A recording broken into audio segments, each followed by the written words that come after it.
Joel Embiid. This guy is an absolute debacle. He goes and plays for Team USA. He wins a gold medal. And then before the season comes out, after, getting $50-something million a year, he comes out and he tells the fans and he tells ownership, I'm not playing back-to-back games. As an analyst and a 76er fan, how do you live with yourself every single day rooting for this idiot? Well, I would ask you logically, do you really think that given the amount of usage he had in the Olympics that affected anything? Do you think that really changed his world? I think what changes my world, listening to this guy speak. I mean, I don't want to hear him. Maybe he should just go home to his beautiful wife and his kids and don't play basketball anymore and leave the basketball to real basketball players, because this guy is nothing but a rat. He is a rat. Either that or he can play for his other country of Cameroon play for their team. By the way, what a despicable person. I'm pretty sure that he could have been a Knick. That was a possibility. Yeah, it was. When I was not after what he did in the playoffs last year. That will never happen after what he did. What did he do in the playoffs? I wonder. He injured one of our big men, and he's out for the season. Don't put your head up and shake your head. You know damn well what he did. Stop it. Mitchell Robinson nonsense, please. Come on. So now Mitchell Robinson, who comes back and wants to play every game, to a guy that doesn't want to play back-to-back games and barely plays 5 minutes in a game. Do you think he wants this? Do you think he wants Yes, absolutely does. He's making $50 million. That's insane to me. That is preposterous. You know what's insane? You know what's insane? You have a professional athlete co-host right here. Mm-hmm. Ask him if, as a competitor. Go ahead, tell him, Jabba. Let him have it. You would ever want to not be able to play and rather just cash your checks and not go to work. I doubt there's any athlete. Just him, not everybody else, just him. I don't know him, but his actions don't lend him to be on the other side of the fence. It sucks. Like, they're obviously different animals and just be big and fast and strong. Like, I get it, but I don't think he's in much of a hurry to. I'm not saying he's doesn't want to play, but he also at the same time is like, oh, well, I can get a load management day, so I don't need to play back to back. He's made it feel like, in the way he said things, where it's like, okay, I'll play whenever I feel like I'm 100%. Like, you never feel like if you feel like you're 100%, you're taking something that's making you feel that way. Because when we've played the game this long, no matter what sport it is, that's when you always start to get worried, is when you feel 100%. You're like, something's got to go right now. Austin, I want to tell you something. Why is the NBA? Why? Fair. I'll grant you this. It is fair, given that the messaging and maybe the presentation of the way they've gone about this has certainly been skeptical. Excuse coming out from the Krellster. Hey, Austin, why is the NBA down 40% right now when it comes to watching? Why is it? I'll tell you why. You want me to give you the answer? I'll go to Magic Johnson, who came out on a radio show, and I'm not going to mention it. He comes out and says the reason why it's down 40% is because of the All-Star game and because players don't want to play. Superstars don't want to play. And why? Who's the lead guy when it comes to the NBA? The guy that's making $56 million a year and doesn't shut the F up when it comes to basketball and standing on a court and shooting one. And that is Joel friggin' Embiid. Okay? Knowing Joel, someone who knows Joel. Good. I would say, hang out with him. Go drink with him. I would. He doesn't drink. So. Well, that's shameful for him because he needs to after watching him play. Watching him play. He doesn't play. He don't play. One of the 5 best players. He don't play. Why? Don't you dare put him in the top 25 right now when the guy doesn't play.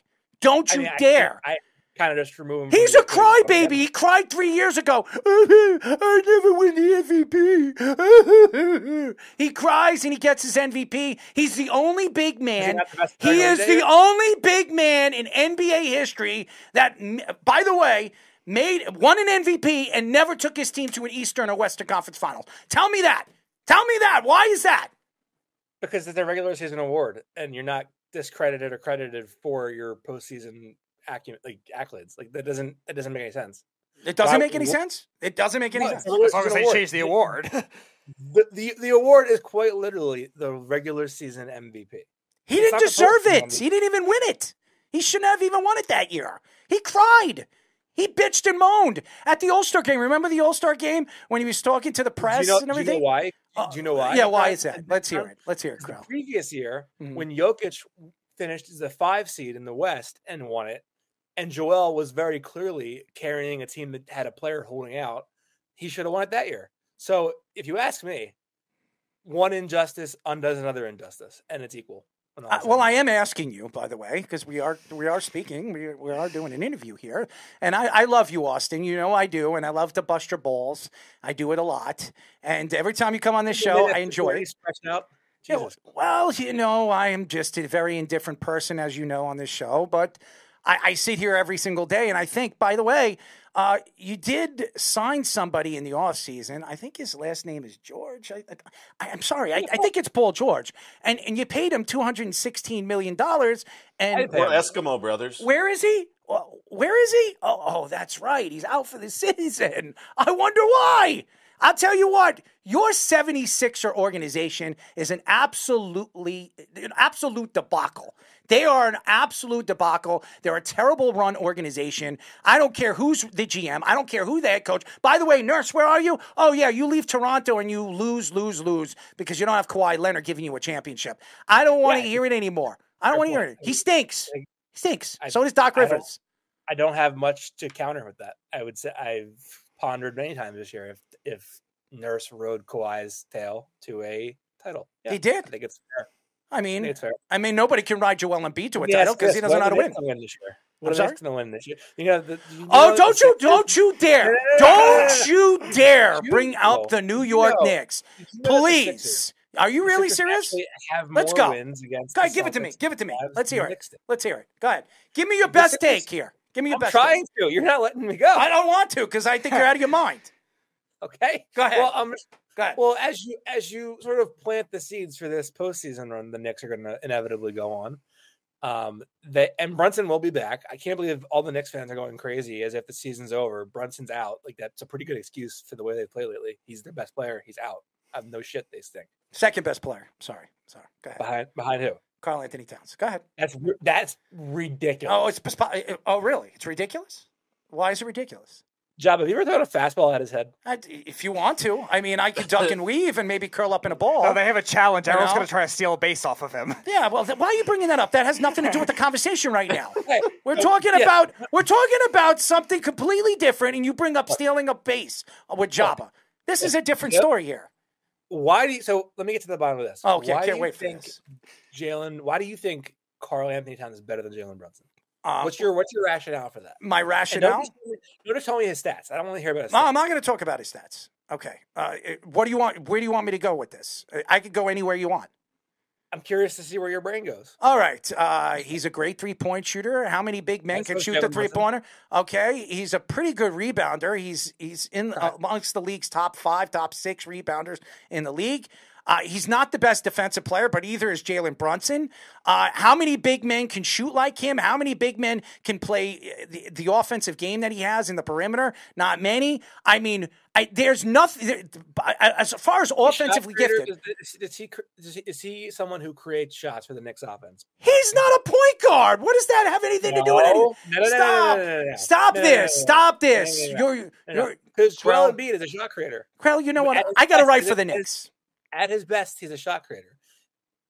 At Karl's best, he is a catch and shoot sniper who uses his size to create space over other players. Mm-hmm. But he's not a creator.